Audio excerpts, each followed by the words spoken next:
Sai Ram. This is Sai Satcharitra, chapter 14. This chapter covers the following: Ratanji Wadya from Nanded and the Dakshina Mimamsa. In the last chapter, we described how Baba's words and grace cured many incurable diseases. Now we shall describe how Baba blessed Mr. Ratanji Wadya with a child. The life of this saint is naturally sweet inside and outside. His various actions and his natural sayings are also sweet. His life is bliss incarnate. Sai told his devotees stories as a means for them to remember him. He gave them various stories of duty and action, which ultimately led them to true religion. His object may be to help people live happily in this world, but also to ensure that they are always cautious and gain the object of their life, that is, self-realization. We get a human body as a result of merits in our past births, and it is worthwhile, with its aid, to attain devotion and liberation in this life. So we should never be lazy, but should always be on the alert to gain our end and aim of life. If you hear daily the Leelas or stories of Sai, you will always see him. You will remember him all day and all night. When you assimilate Sai in this way, your mind will lose its fickleness, and if you go on in this manner, your mind will finally be merged in pure consciousness. Ratanji from Nanded. Now let us come to the main story of this chapter. In Nanded, in the Nizam state, there lived a milk contractor and trader named Ratanji Shapurji Wadya. He had amassed a large amount of money and had acquired fields and land. He had cattle, horses, and conveyances, and was very prosperous. To all outward appearances, he looked very happy and content, but inwardly he was not so. Providential dispensation is such that no one in this world is completely happy and rich, and Ratanji was no exception to this. He was liberal and charitable, gave food and clothing to the poor, and helped everyone in various ways. People took him to be a good and happy man, but Ratanji was miserable as he had no children. Just as kirtan, that is singing the glories of the Lord, without devotion, music without rhythmical accompaniments, proficiency in the arts without common sense, and a pilgrimage without repentance are incomplete, so is the house of a man without a child. Ratanji always brooded over this issue and thought, will God ever grant me a son? He thus looked morose and did not relish his food. Day and night he was enveloped with anxiety about whether he would ever be blessed with a son. He had great regard for Dasganu Maharaj. He saw him and told him about all his issues. Dasganu advised him to go to Shirdi, receive Baba's darshan, fall at his feet, and seek his blessings. Ratanji liked the idea and decided to go to Shirdi. After a few days, he went to Shirdi, received Baba's darshana, and fell at his feet. Then, opening a basket, he took out a beautiful garland of flowers and placed it around Baba's neck and offered him a basket of fruits. With great respect, he then sat near Baba and prayed to him, saying, many persons who find themselves in difficult situations come to you, and you relieve them immediately. Hearing this, I have anxiously sought your feet. Please do not disappoint me. Sai Baba then asked him for dakshina of 5 rupees, which Ratanji intended to give, but added that he had already received 3 rupees and 14 paise from him, and that Ratanji should only pay the balance. Hearing this, Ratanji was rather puzzled. This was the first time he had been to Shirdi, so how had Baba previously received 3 rupees and 14 paise from him? He could not solve the riddle, but he sat at Baba's feet and gave Baba the balance of the dakshina asked for. He explained to Baba why he had come to seek his help and prayed that Baba bless him with a son. Baba was moved, told him not to be worried, and that his bad days had ended. He then gave him udi, placed his hand on his head, and blessed him, saying that Allah or God would satisfy his heart's desires. Then, after taking Baba's leave, Ratanji returned to Nanded and told Dasganu everything that took place at Shirdi. He said that everything went well there and that he had received Baba's darshan and blessings. But there was one thing he could not understand. Baba said that he had received 3 rupees and 14 paise from him before. He said to Dasganu, this was my first trip to Shirdi, then how could I have given him that sum of money? Dasganu was also puzzled, and he pondered over it for a long time. Sometime afterwards, it struck Dasganu that Ratanji had received, a few days prior to the Shirdi trip, a Muslim saint named Maulvi and had spent some money for his reception. Maulvi was a saint well known to the people of Nanded. Before Ratanji decided to go to Shirdi, Maulvi happened to visit Ratanji. Ratanji knew him and loved him, so he gave gave a small party in his honor. Daskanu got from Ratanji the memo of expenses of this reception, and everybody was wonderstruck to see that the expenses amounted to exactly 3 rupees 14 paise,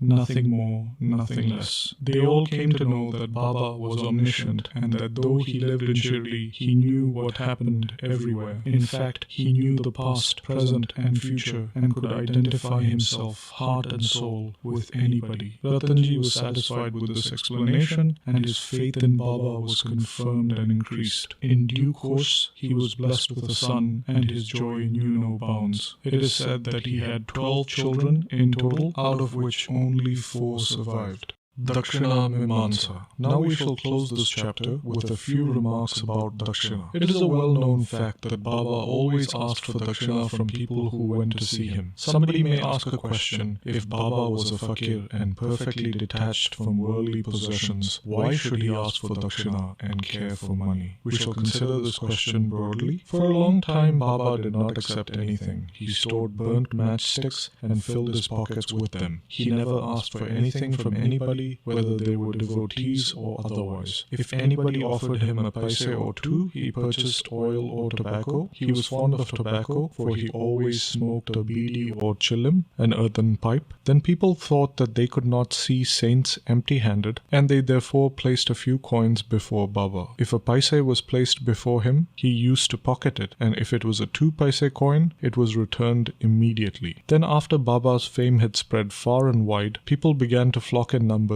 and Baba began to ask for Dakshina from them. It is said in the Shruti, that is the Veda, that the worship of God is not complete unless a gold coin was offered. If a coin was necessary when worshipping God, why should it not be so when worshipping a saint? Ultimately, the Shastras said that when one goes to see God, a king, a saint, or a guru, he should not go empty-handed. He should offer something. In this connection, we may notice the precepts recommended by the Upanishads. The Brihadraranyaka Upanishad says that the Lord Prajapati advised the gods, men, and demons with one letter, Da. The gods understood by this letter that they should practice Dhamma, that is, self-control, while humans understood that they should practice Dana, or charity, and the demons understood that they should practice Daya, or compassion. The teacher in the Taittiriya Upanishad exhorts his pupils to practice charity and other virtues. Regarding charity, he says, give with faith, give with magnanimity, give with modesty, with awe, and with sympathy. In order to teach the devotees the lesson of charity and to remove their attachment to money and thus purify their minds, Baba asked for Dakshina from them. But there was this peculiarity. Baba said that he had to give back to the devotee 100 times or more of what he had received. There are many instances in which this has happened. To quote an instance, Mr. Ganpatrao Bodas, the famous actor, says in his Marathi autobiography that when Baba pressed him frequently for Dakshina, he emptied his money bag before him. The result was this, as Mr. Bodas says, that later in life he never lacked money, as it came to him abundantly. There were also secondary meanings of Dakshina. In many cases, Baba did not want any money. To quote 2 instances, Baba asked for 15 rupees as Dakshina from Professor G.G. Narke, who replied that he did not have even a single paise on him. Then Baba said, I know you have no money, but you are reading the Yoga Vashishta. Give me Dakshina from that. Giving Dakshina in this case meant deriving lessons from the book and lodging them in the heart, where Baba resides. In another case, Baba asked a certain lady, Mrs. R.A. Tarkad, to give him 6 rupees as Dakshina. The lady felt embarrassed as she had nothing to give. Then her husband explained to her that Baba wanted her to surrender the 6 inner enemies, lust, anger, avarice, etc., to him. Baba agreed with this explanation. It is to be noted that though Baba collected a lot of money as Dakshina, he would distribute the whole amount the same day, and the next morning he would become a poor fakir again. When Baba took his Mahasamadhi after receiving thousands and thousands of rupees as Dakshina for about 10 years, he only had a few rupees in his possession. In short, Baba's main objective of taking Dakshina from his devotees was to teach them the lessons of renunciation and purification. Postscript: Mr. B.V. Deo of Thana retired Mamlatdar and a great devotee of Baba, has written an article on this subject, that is Dakshina, in the Shri Sai Leela magazine. In this he says, amongst other things, the following: Baba did not ask for Dakshina from everyone. If someone gave Dakshina without being asked, he sometimes accepted it, and at other times he refused it. He only asked for it from certain devotees. He never demanded it from those devotees who thought that they would offer Dakshina